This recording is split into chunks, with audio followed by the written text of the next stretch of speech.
Welcome to the Practice Podcast, conversations probing the nature of practice. I'm your host, Dave Fearon. Becoming Visible to Myself, an Unexpected Memoir by Kathryn Kaplan is the result of her practice.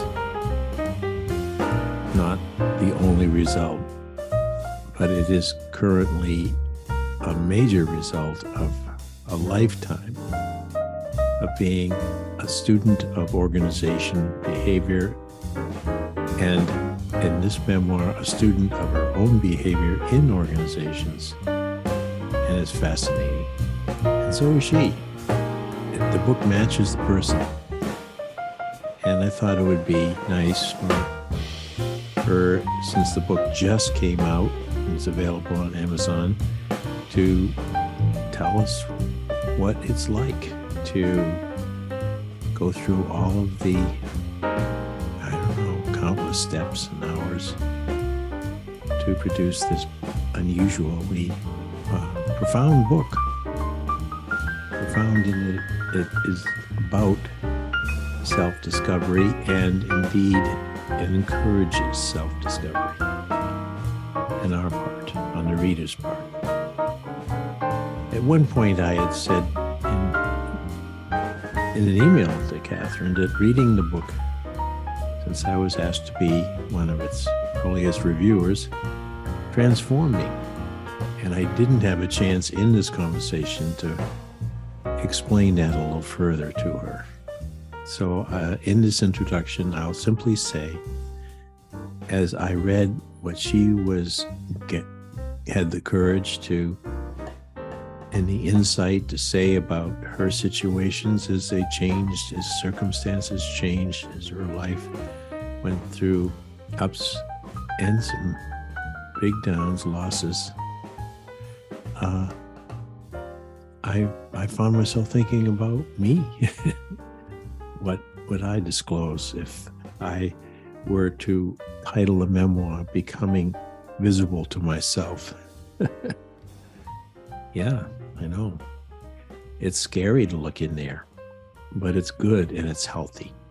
And I think that's what you're going to hear in our conversation. In this episode, this is new author, not her first book, but her most recent book, Kathryn Kaplan. I've come back to Kathryn. No, I didn't leave her. I will never leave my friend Kathryn Kaplan, but I have come back for another recording of another conversation, because when we spoke before, she mentioned that she had a book in progress, and these days people in our field always have a book in progress. But the reason I'm back now is the book is done. Done. I'm holding it up, even though we're only going to have audio. It is called Becoming Visible to Myself, and an intriguing subtitle called An Unexpected Memoir by Kathryn L. Kaplan, PhD. So that's what I want to talk about this time. That's why I've come back, Kathryn. When Peter and I had a way of thinking that we needed to anchor the book, we said that it's a conscious choice to pursue results over an extended period of time, regardless of the circumstances. And wherever our practice brings us in the moment is where we have the opportunity to learn and grow. Now, I call a result like this book a big R result, with lots of little results that got you there.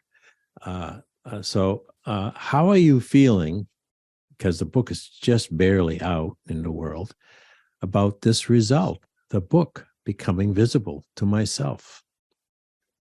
Well, it's thrilling and it's kind of unbelievable because I think I had it inside me for many, many years, decades, that I wanted to write a book that was really about my soul and my heart's desire. And just being determined, just having the skills to write isn't enough. And it finally came. And so I am so grateful and so relieved.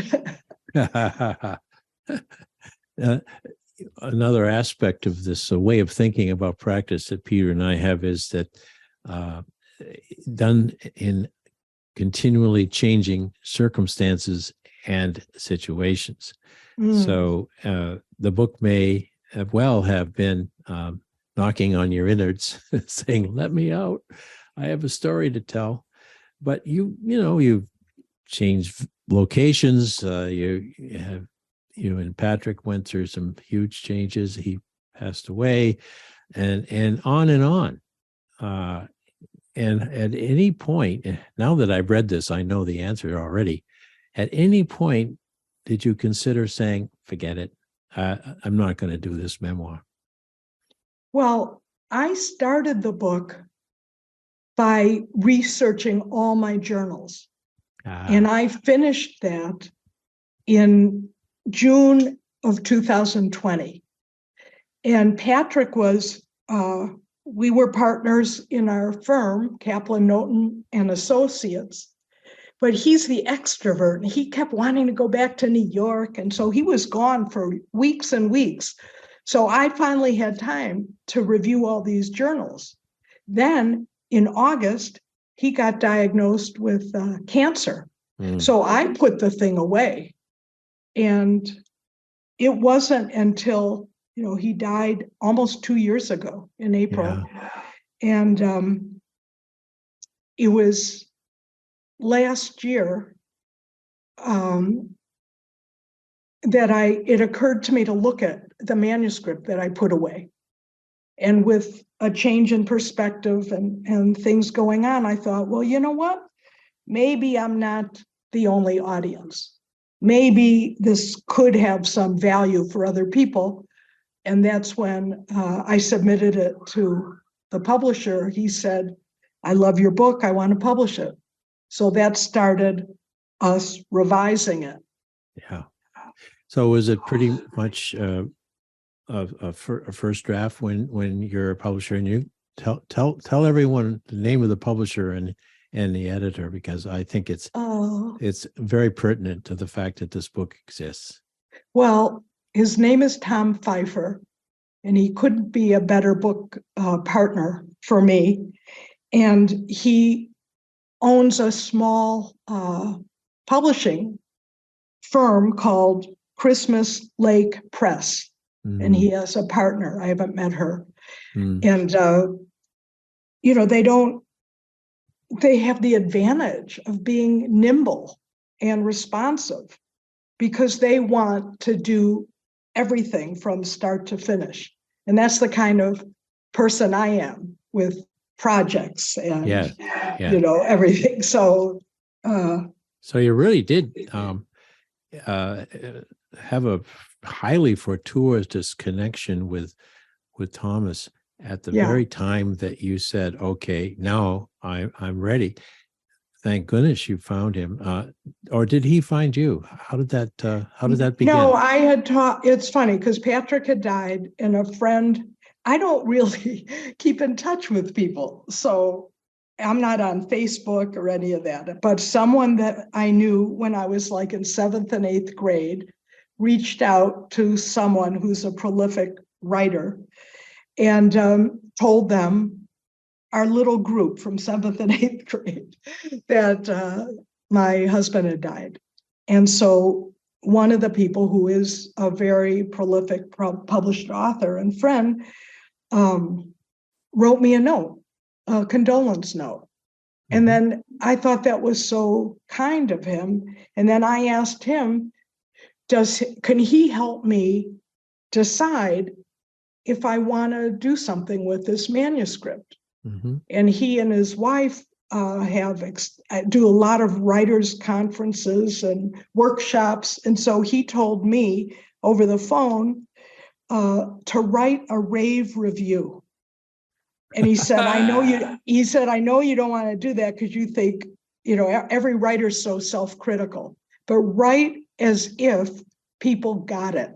So I wrote that up and it got me over the hump. I was like, okay, yes. I mean, if people really understood, I would write this book. I would like that. And then he said, I have someone I can refer you to. I had sent him the manuscript and he said, I think I know, the right person for you. So that's what happened. That's terrific. And it adds another check mark to how practice works fundamentally. And that is, it's always social. We don't accomplish many results, if any, without being in at least the awareness of other people, if not in the presence of them. And that kind note to you reminded you of some people like them who knew, and it ignited something. It doesn't mean we all have to be out there hanging out there in social media all the time. It does matter, though, that people who do know us care about us.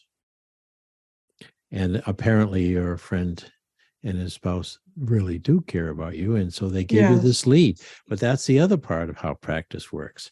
I know someone who knows someone. And then you have that moment, since you did the rave review idea, which I think is brilliant.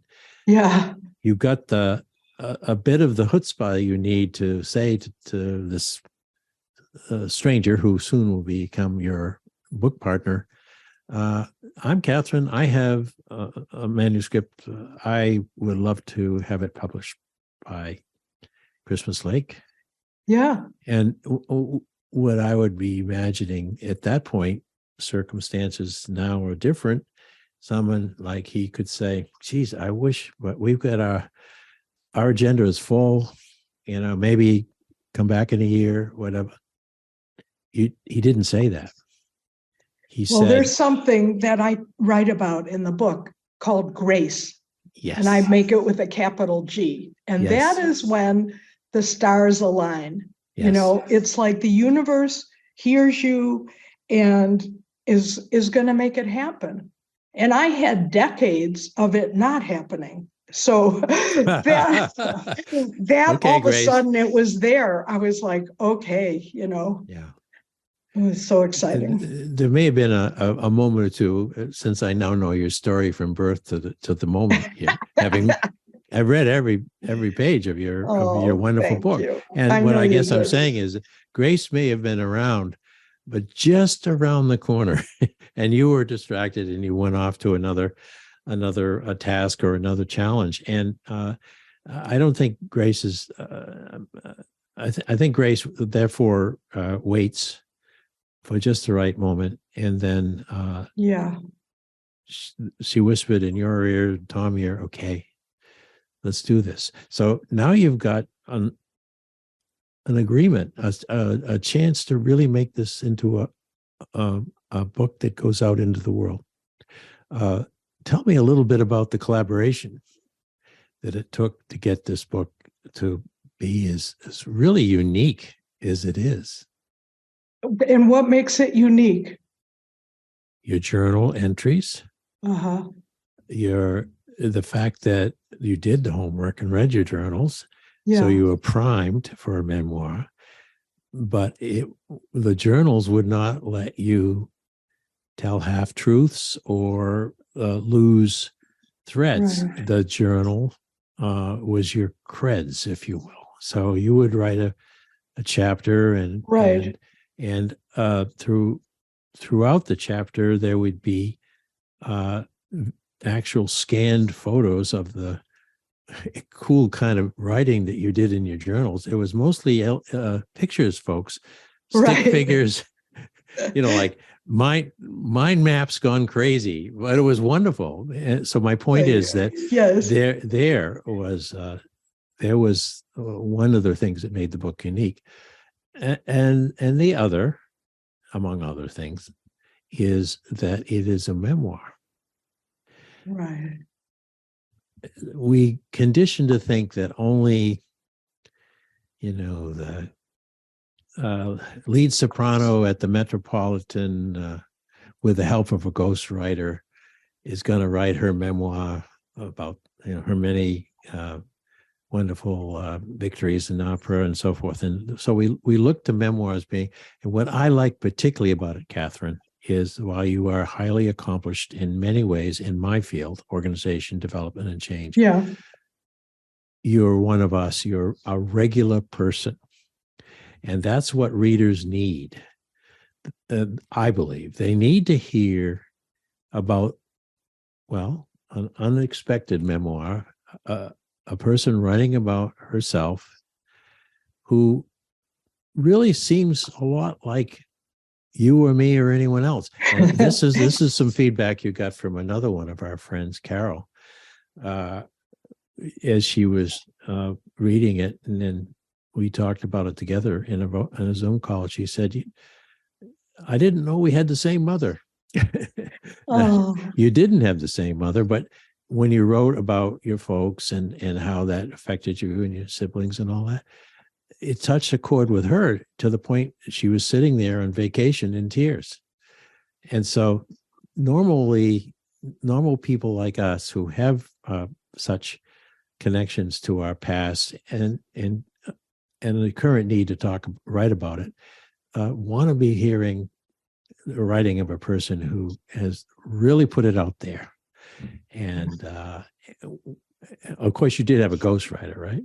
No.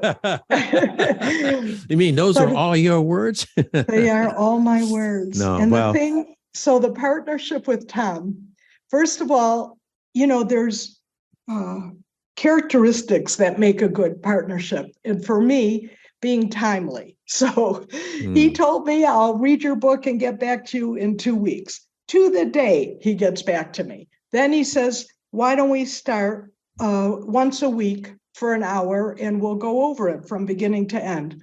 So Thursday at 2 was our time, and it continues to be our time.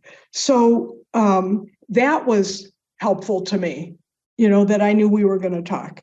And then as we went through it, he's written a lot of different kinds of books, and he helps people with novels and all sorts of things. So he would draw out of me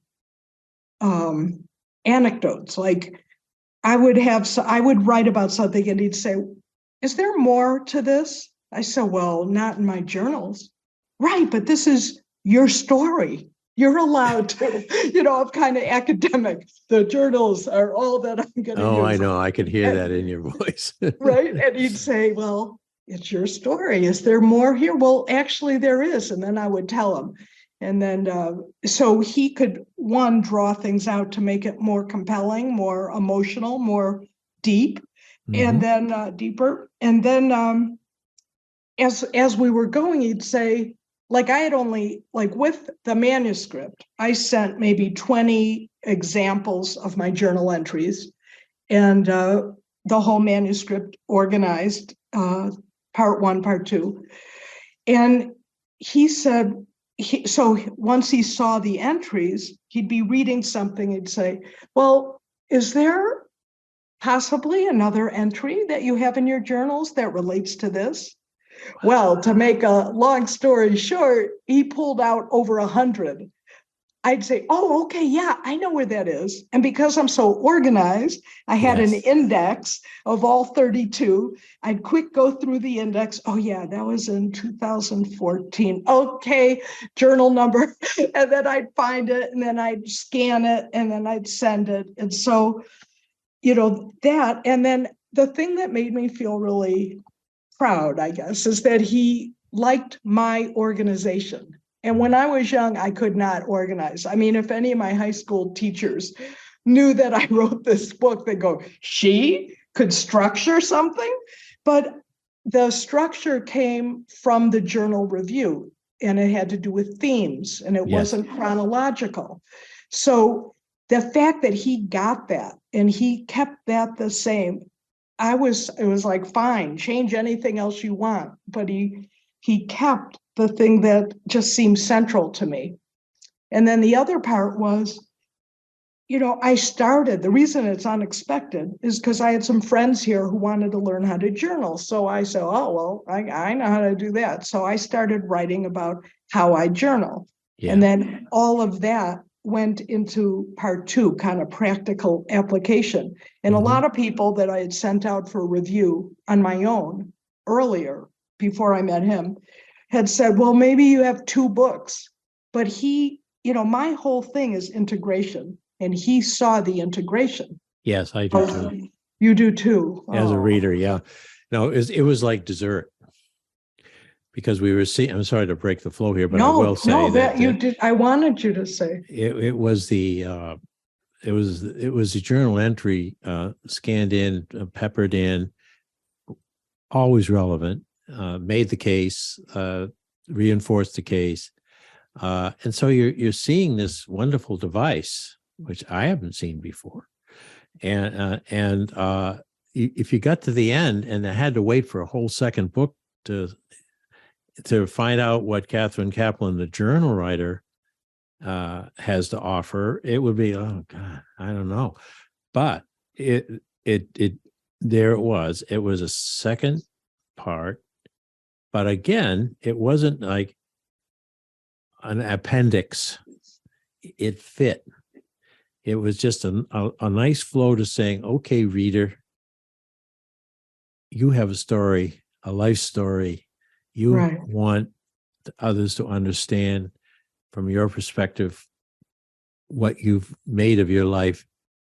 Here's how to journal. So it was very generous to keep it in, and that was his. And he wanted to have that happen, huh? Yes. Very cool. Very cool.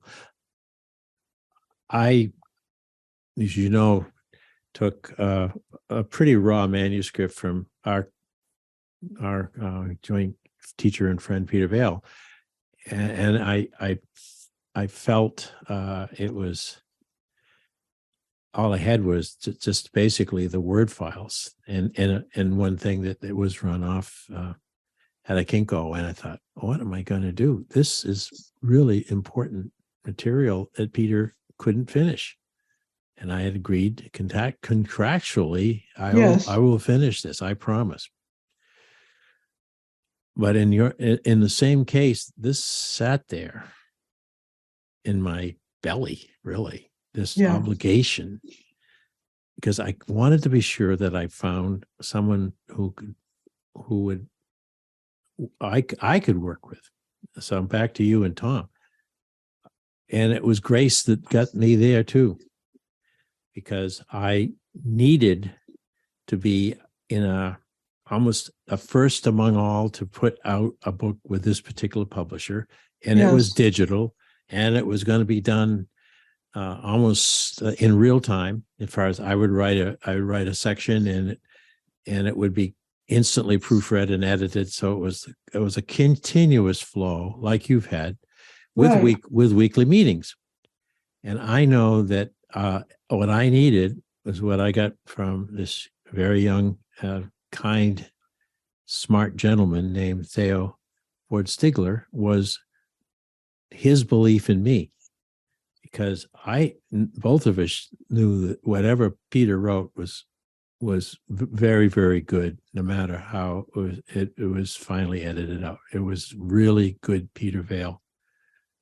But I was feeling that subordinate thing, which Peter chastised me for about 3 or 4 times. David, we're peers. You're no longer my student. He would say that because I was always deferential, and I would be still. But what my collaborative book partner said was, put your voice in there, and then Peter's voice, and then your voice, and write as you would as David Fearon, not trying to be the expert on practice or top Peter's ideas on practice. Just make it compatible. And that's what I did. I think you've probably noticed that if you had a chance to look at it. But of course. But this conversation isn't just about me, but it is about the two of us who had quite extraordinary, challenging circumstances within which we still, no matter what, produce these two books. And they're books from the heart, because in my case, it was a book that I had promised to a great thinker teacher.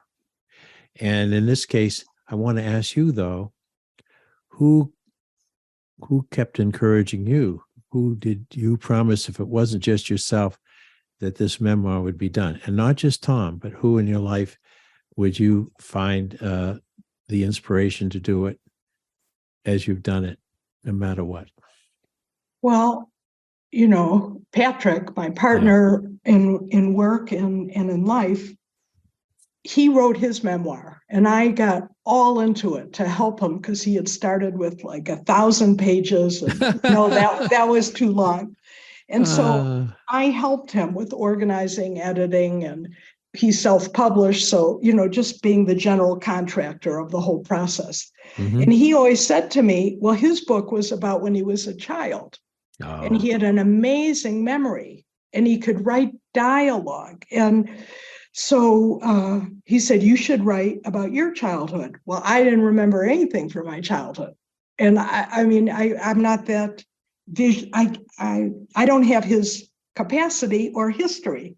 But if I had to say someone, it would be him. And also Peter Vale himself, because I dedicated the book to him. Yeah. Because he, over the years, even when I wasn't, I had already graduated, did the dissertation and all that. And then as I would try to write more, he would always pull out the poem that he wrote about me, about, basically normalizing my anxiety, because I'm a woman who's courageous and is always on the edge of something, and that it's normal to be anxious and just do it anyway. So that was very, supportive and empowering to me. Yeah.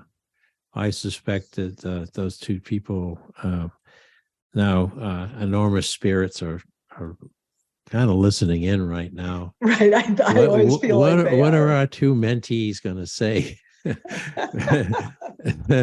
And Patrick will say, well, Peter, I'm not sure how much of a mentor I was to Kathryn. If anything, she was my mentor, and they'd have a nice conversation. Right, they would. Go ahead. No, go ahead. No, I was just going to say, the real impetus for this particular book was, I've achieved a lot of very achievement-oriented. I like projects. I like to be successful, but I've also always had a feeling inside of not being enough, and just all of that sort of syndrome, and that made me seek all the time for, there must be an answer. How do I get rid of this pain? And I had said to myself, if you ever get some relief, some peace, and some understanding of this, you will write about it. And that was my real motivation, is if there's anyone out there, and that's why I said my readers are people I don't know, because I don't know who they are, but they can self-identify that there they are at work or in their family, and they just don't feel good about themselves, and they don't know what to do. And, so that's really why I wrote it. I think there's a very large population, and sadly, who are in that state of mind and state of being. When I looked at the review copy that you gave me, and then I think it was in a conversation we had with Carol, it came through to both of us that while men certainly have this state of mind and affairs for sure, women definitely do, and women need to be reading this. So in some ways it has the lens of being a professional woman, doctorally qualified, working in major institutions as a in-house consultant in change. Mm-hmm. That in alone is a big story, which you've been studying how women have been doing that. But it wasn't just about that. It was everything I would guess and more that would come up in a woman's heart and soul as they're moving along in life. And so this book had that that message to women. Or am I imposing that on your thinking? No, and actually, one of the women in my study, when I did the follow-up 20 years later, she wrote me an email and said, and I think your next book should be about your own journey. What did this research mean to you in the context of your life? So I kept that email, and that was like, really? Really? Yeah. You think so? And Yeah. that is what I ended up doing, weaving in some of the research I did, what the stories of the women that meant so much to me in organization development, and why did they mean so much to me, and what was going on, in terms of my work or relationships or Yeah. anything. So Yeah. I'm very grateful to her, and I wrote to her to tell her, well, I finally did it. You did. That's for sure. What ways can folks like us who really admire you and admire this result that you've achieved, what ways can we help you bring this book to people's attention? Well, I mean, that is not something I'm very expert at. So, No. like, one of my colleagues was talking to me, and she wanted me to write like a reader's guide because she's in social work, and she feels the book would be a great kind of case study Yes. for people who are psychotherapists, or Mhm. and then also for you, like OD consultants. But so one level would be how to get it to academic programs who there they are trying to learn to be a clinician. And what if they had a practice of women, let's say, who were suffering, and they wanted to understand kind of the journey and what is helpful. So that would be one. And another is I go pretty deep into organization development and some of the things I learned over years from coaches, from my colleagues. And so I would think, in OD, the whole premise is use of self. Yes, And the it more is. I mean, I show what it's like to Yeah. What are we know talking about here? yourself, right? Yeah. And We're not just so, talking about a nice, catchy little phrase like use right. yourself. And I know there's been serious writing and research about it, but really, and this struck me too when I read it. Do we really know what the hell we're saying when we're going to bring ourselves into an occasion where we're going to help people change?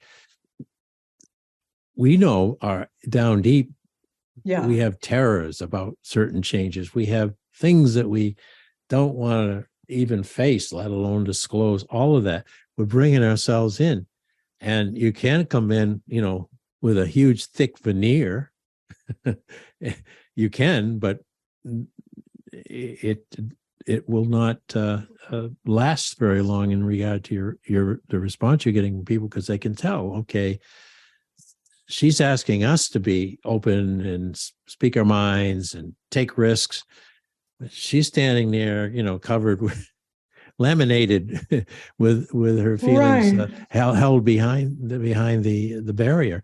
Now, I'm sure that's not how you were when you're out there working. But what it told us as a reader is, yes, while I'm out there working in these real big change situations in major institutions like hospitals, yeah, I came to work bringing my hopes and fears, But then again, I had risk, in quotes,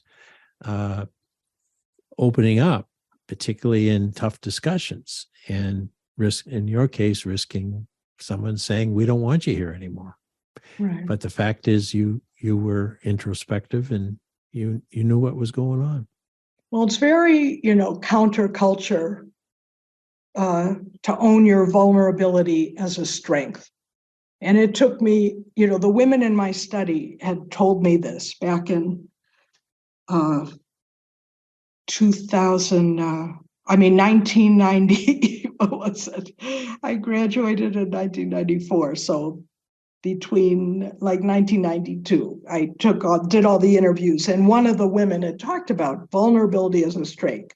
And it has taken me till now to authorize myself and own that and say, I know at work I used to tell people, oh, I'm worried about this, or I don't know if it's going to work. And then my boss would say, don't leak, you're being too emotional. And then it would be used against me, so it was a really hard thing to learn. But I feel now, at least, this is a contribution I can make to younger people or people at any age that are, how do you accept yourself, warts and all?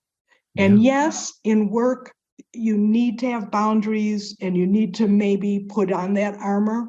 But when you go home and if you can't go deep, for instance, I think one of the skills that is really important for everyone to learn is to grieve. And you could say, oh yeah, I had a loss and you should grieve.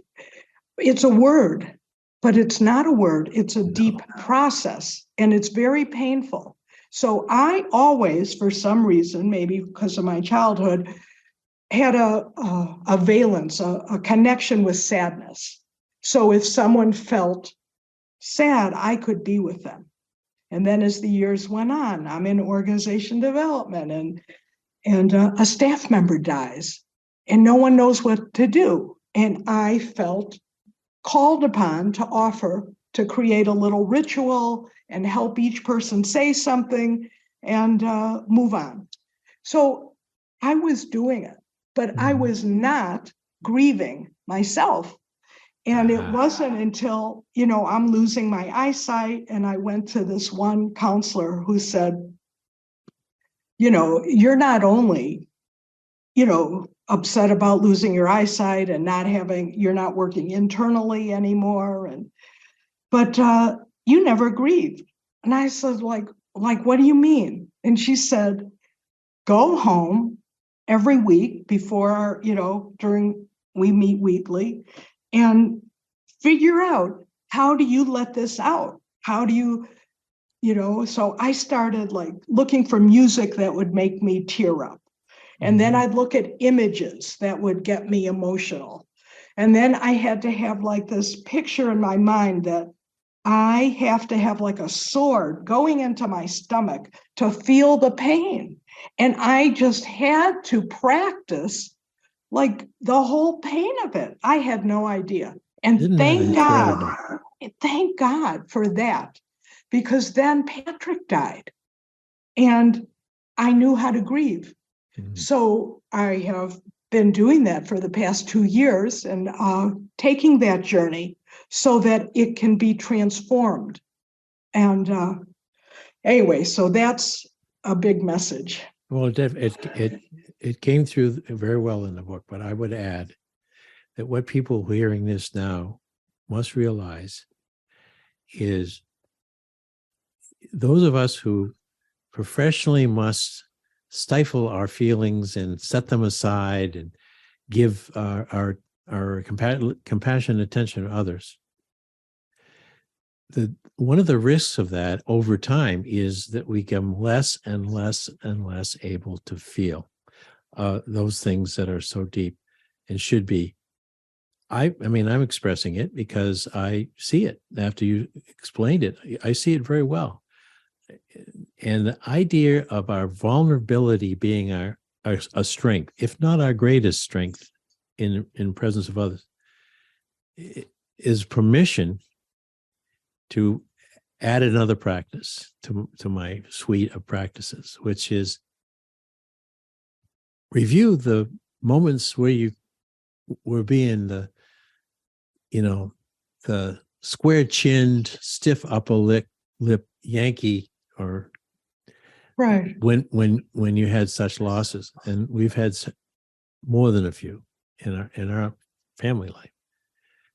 You were always the one. Oh, you'll handle the things. You'll be the one who says the right words in the eulogy and all that. But I realize now, after hearing you, Kathryn, I was a school teacher doing my sister's memorial, and that should have been more than that. I shouldn't have been doing my performance at my sister's memorial. Yeah. Organizing the room and all that at her nursing home. And I'm just reflecting, but I was conditioned to do it. I mean, and when we were driving back from Maine, I remember my wife saying, you put heart and soul into Judy's care. We came up here every other weekend and all this. I haven't heard you cry. I haven't seen you cry. And I said, I can't. So there, Right. you're my mentor now. Yes, it's important. But I think some of us, because of our so-called professionalism, think that it's the last thing you want to do is wear your heart on a sleeve. So the readers of your book will have a very inner view of someone who, like us, has faced these things that maybe we didn't even know were holding us back from having a full life. And I sure as heck don't want to be at the, well into my 80s when I pass away, where I'm going, damn it, I wish I'd loosened up. Well, a word you used is a word that I use. Like, what would a reader get out of this book? Yes. And you said permission. Yes. And I feel they would get permission and inspiration. Permission to really get to know yourself. Permission to let it take as long as it takes. For it to be a circuitous route, like the Beatles song, The Long and Winding Road. Yeah. And to be able to tolerate that and be able to say, you know what, I really want whatever it is. For me, it was integration and, the self-acceptance. I wanted that, but that didn't mean I got it. It took a long time, but it helps, I think, to have that. And then you create a tension with where you are compared with where you want to go. And the inspiration is, honest to God, if I could do it, a lot of people could do this, because it was not easy. And I'm nothing if not thorough. And it took a lot of time and reading and exploring and making mistakes to see a pattern and be able to put, as I call it, my 1,000-piece jigsaw puzzle together. Yes. Yes. And the cool thing is, Kathryn, as we're moving up on my time budget here, yes, is that while you put the puzzle together, it's not finished. Right. It isn't. Did you see that little cluster of pieces of the puzzle that you left over there on the shelf, or the ones that are under the floor under your coffee table? That's the good part. And that's what I learned a lot from Peter about practice of all sorts. You're trying very hard for it to never be done, yet at the same time, you love accomplishment. Now that's an interesting dialogue, Right. between right. just I really want this book. This is what we've talked about today, to be finished, and it is.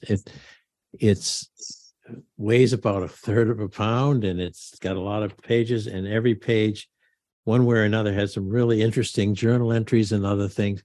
It's finished, but then it isn't. Well, and It's I could not comment finished. on that because I'm working on my second memoir. And this one More is puzzle pieces. it's about love and grief. And it's the 2 years since Patrick died. And my journey towards, through the grief. And one of the things, I already got a diploma in thanatology, which is the study of death, and I have a private practice now in grief support. But I'm doing a deeper dive into facing death, my own death, because it's almost an impossible thing. And there's a book by Stephen Levine called A Year to Live. And it's as if you are given a terminal diagnosis, and that in 1 year what your sell-by date is, and you live that year as if it's your last. And so I'm going deeper and deeper into grief, our mortality, how impossible it is to actually face it, and how does that impact your choices to live fully? Because it isn't, the point isn't to get all depressed and then sort of give up, but to say, well, if I really knew there's an end, and that's why I feel an urgency. I really do, to write now and to go deeper and to express all this. So the only thing I didn't like about the metaphor of the jigsaw puzzle is it's all neat and tidy, and my life is anything but that. So it's more that there's a lot of the box, shake it up.